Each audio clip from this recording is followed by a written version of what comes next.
Hello friends, कैसे आप सब लोग and thanks for watching my channel.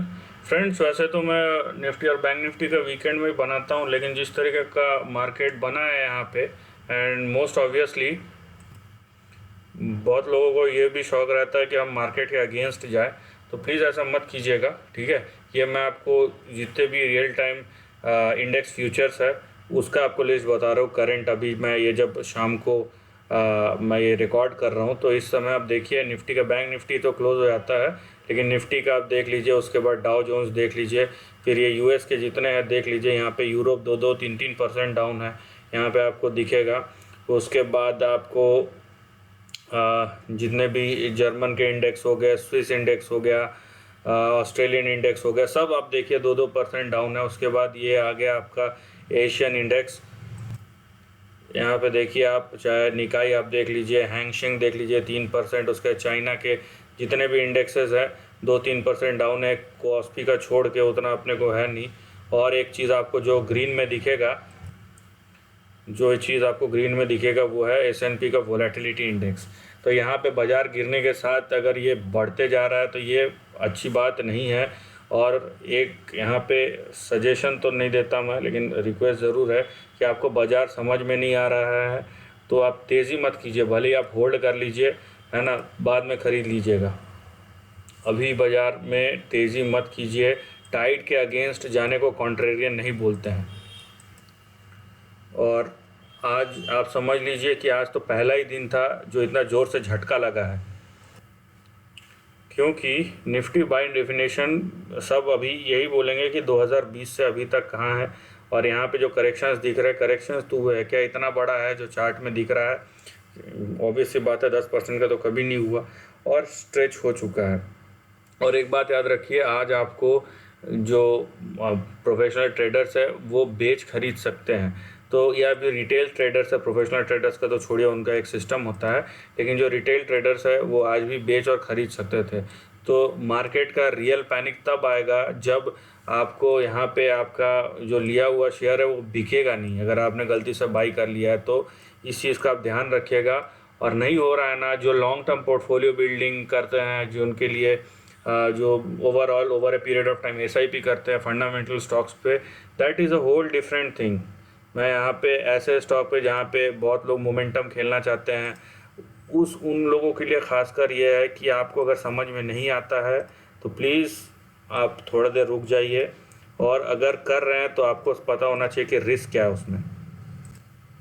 तो मैं आपको फ़िलहाल निफ्टी का डेली चार्ट दिखा रहा हूँ यहाँ पे, ठीक है। निफ्टी का डेली चार्ट, हम यहाँ पे कुछ नहीं करेंगे, सपोर्ट एंड रेजिस्टेंस को बस यहाँ पे जोड़ेंगे। तो जैसे देखिए यहाँ पे 2 सपोर्ट लेवल जो बनाया था, इसको मैं अगर यहाँ से जोड़ता हूँ, मैं कुछ नहीं कर रहा हूँ, मैं बस सपोर्ट एंड रेजिस्टेंस लाइन को कनेक्ट कर रहा हूँ, दैट्स इट, ठीक है। यहाँ पे आप देखिए, आप यहाँ पे दिखेगा कि रेजिस्टेंस लेवल से निफ्टी जो है वो घूम रहा है ऊपर से नीचे की तरफ, आपको दिख रहा है। यहाँ पे आपको बिल्कुल दिखेगा कि यहाँ पे सपोर्ट से रेजिस्टेंस है सपोर्ट की तरफ। जिन्होंने मेरा वीडियो देखा है, या मैंने ये चीज़ पहले ही बोला था शायद हफ्ते 10 दिन पहले कि डाउ जोन्स में प्रॉब्लम है, और वो चीज़ बाद में चाइना वाला भी इशू आया, वो चीज़ भी कल्मिनेट हो के यहाँ पे बहुत पूरा ओवरऑल एक ग्लोबल सेंटीमेंट नेगेटिव हो गया। तो यहाँ पे देखिए ये निफ्टी का चार्ट बनता है यहाँ पे ऐसा, और अगर ये सही में करेक्शन है तो ये देखिए सपोर्ट रेजिस्टेंस का है आपका ऊपर 17,764 पे, या इसका हाई 17,800 जो भी है, ठीक है। नीचे आपका जो सपोर्ट बनेगा वो बनेगा 15,830 और उसके बाद 15,600। तो यहाँ पे, और यहाँ पे ये जो करेक्शन दिख रहा है ना, ये 9.98 मतलब 10% का करेक्शन है। मैं ज़्यादा बात भी नहीं कर रहा हूँ, लेकिन आप देखिए आप कहाँ पे है। और निफ्टी 10% जब मूव करता है ना तो स्टॉक्स तब तक बिखर जाते हैं। इससे पहले भी ये बहुत बार हो चुका है, आपने देखा होगा फरवरी से अप्रैल के बीच में, या फिर यहाँ पे जब जून जुलाई में हुआ था, स्टॉक्स बिखर गए थे। तो यहाँ पे अगर फिर से वो 10% का आएगा, यहाँ पे अगर कोई शार्प फॉल, तो यहाँ पे प्रॉब्लम हो सकता है, राइट। तो आप यहाँ पे जो भी करें, ये निफ्टी का चार्ट है, सोच समझ के करें, बहुत ज़्यादा सोच समझ के करें। और आप अगर प्रोफेशनल ट्रेडर हैं, आपको मार्केट की समझ है, तो आपको मेरी ज़रूरत नहीं है ना। कमिंग टू बैंक निफ्टी, अब देखिए मैं यहाँ पे कुछ वर्कआउट कर रहा था, तो ये बैंक निफ्टी का आपका डेली चार्ट है। तो बैंक निफ्टी में आपको दिखाई देता है कि भाई बैंक निफ्टी वैसे ही नहीं चला, और इसने क्या किया, इसने अपने हाई को रीटेस्ट किया जो 37,700-800 वाला था, और उसके बाद से फिर से गिरना शुरू हो गया है। ठीक है, तो यहाँ पे तो पहले से ही दम नहीं था, और इस बार हमने सोचा था लास्ट जो वीकेंड सेशन था उसमें डिस्कस भी किया था, लेकिन उसका नतीजा क्या हुआ कि ये फिर से नीचे गिरना शुरू हो गया। अब यहाँ पे देखिए कि अगर ये बैंक निफ्टी नीचे गिरता है, अगर ये बैंक निफ्टी नीचे गिरता तो यहाँ पे आपका स्टॉप लॉस हो जाएगा खसक के 38,300 के आसपास, और आपका जो सपोर्ट आएगा वो आएगा यहाँ पे देखिए आप 34,500 से लेके नीचे 33,684 या 670 के आसपास। तो यहाँ पे आपके बड़े लेवल्स खुल रहे हैं नीचे की तरफ। तो you have to be very specific कि आप क्या कर रहे हैं, क्यों कर रहे हैं और किस लिए कर रहे हैं, और अननेसेसरी कोई चीज़ मत कीजिए मार्केट के अगेंस्ट जाके खासकर।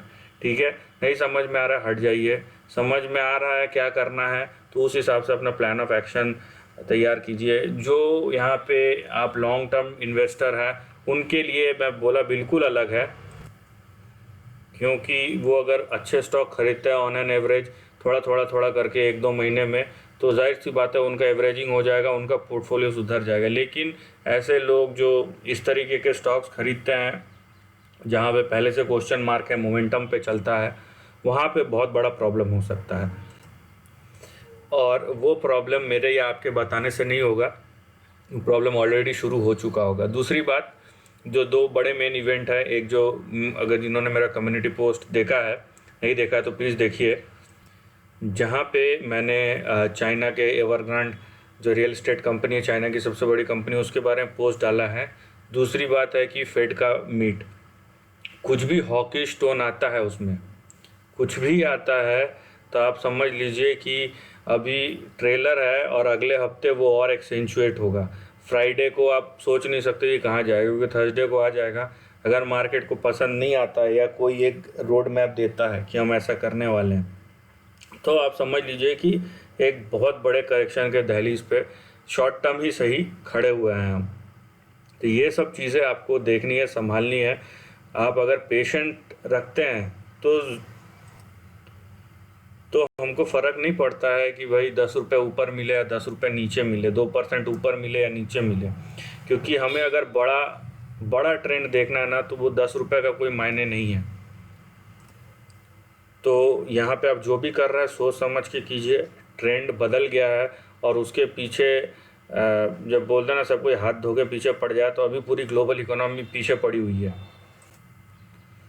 और अगर यहाँ पे सेंटीमेंट बिगड़ना शुरू हो गया, आपको यहाँ पे इंडेक्स में तो 2-3 हज़ार पॉइंट ही जाएंगे, लेकिन आपके पोर्टफोलियो में बहुत बड़ा बदलाव आ सकता है। तो यहाँ पे सोच कर, फिर देख कर, फिर जो स्टेप लेना है लीजिए आप। So this is the end of the video पसंद आए तो लाइक और शेयर कीजिए, थॉट्स कमेंट सेक्शन में लिख के बताइए, और ऐसे नए कंटेंट के लिए चैनल को प्लीज़ सब्सक्राइब कीजिए।